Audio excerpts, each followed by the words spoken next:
Namaste children. Today we are going to start with chapter number 9, Soil. Like air and water, soil is one of the most important and necessary part of our life. If we are surviving on the earth, it is only due to the presence of soil. So in this video, you are going to learn various new things and interesting things related to the soil. So let's start with the video. Soil is one of the most important natural resource. So what is natural resource? Natural resource is that which is obtained by the nature and the thing which we are using in our daily life. The thing that is obtained by the nature and we are using in our daily life, that is known as natural resource. Soil supports the growth of plants by holding the roots firmly and supplying water and nutrients. As we all know, if the plants are growing on the earth, it is only due to the presence of soil. So there are various uses, essential uses of the soil, or some other uses are: it is the home of many organisms like snakes, rats, ants, earthworms, etc. They all live in the soil. Soil is essential for agriculture. Agriculture provides food, clothing, and shelter for all.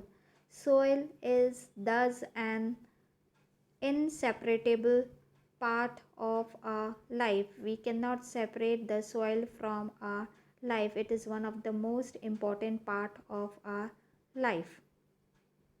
Layers of the soil. If we talk about the layers, the topmost you can see the organic layer. Organic means on the layer on which the plants can grow. It is supported by the topsoil, which is containing the highest amount of humus through which the soil plants can grow.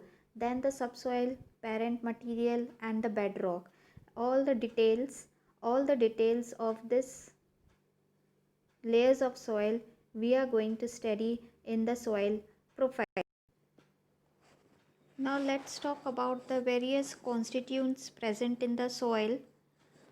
For this you have to take a handful of sand from the garden. Any garden, you can take the handful of sand, put it in the glass and dissolve water, stir it continuously and leave the soil for at least half an hour. You can see the various layers of the soil. Constituents of the soil means the various particles which are present in the soil. When you dissolve the soil in a water and leave it for half an hour, you can see the various layers of the soil.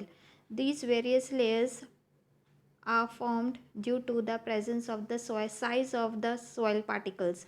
Below you can see the gravel, means their particles are larger in size and they settle down at the bottom. Next you can see the layer of sand, clay, water, and on the top you can see humus. Humus means dead and decaying organic matter of plant and animal waste, which is the lightest and that float on the water. These are the various constituents, means the things which are present in the soil. When you dissolve it in the water, you can see the different layers of the soil. Now let's talk about the soil profile. Soil profile, a vertical section through different layers of the soil, is called the soil profile. Whenever you want to dig a soil, whenever you dig a soil, you will find these various different layers. These different layers are known as soil profile. Each layer is different in texture.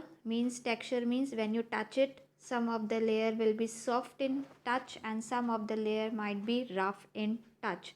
They are different in color due to the presence of humus, depth, and chemical composition.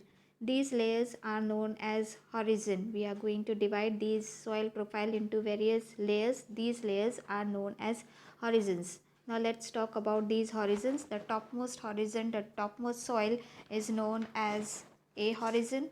Then the subsoil, which is known as B horizon, C horizon. Another name of C horizon is substratum.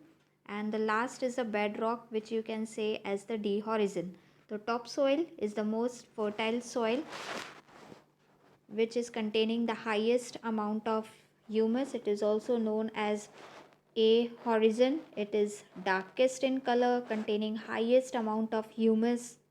It is soft, porous. Porous means the soil particles are having gap in between so that the air as well as the water can pass through it.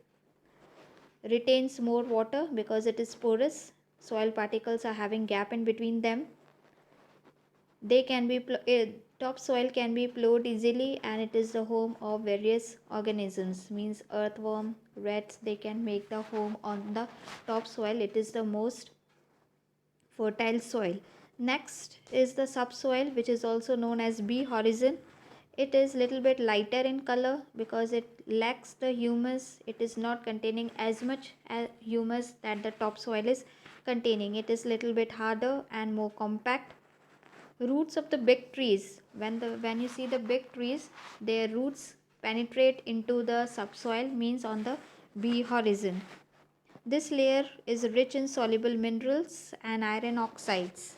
Now let's talk about the C horizon. Another name is substratum. It is made up of small lumps and broken rocks. You can see some of the broken rocks here. Some of the broken rocks can be seen.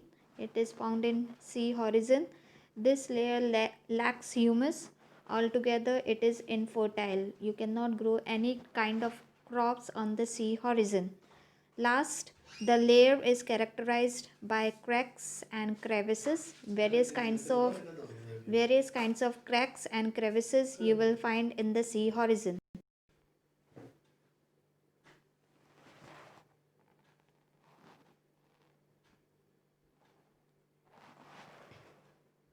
Last layer is the bedrock, that is also known as D horizon.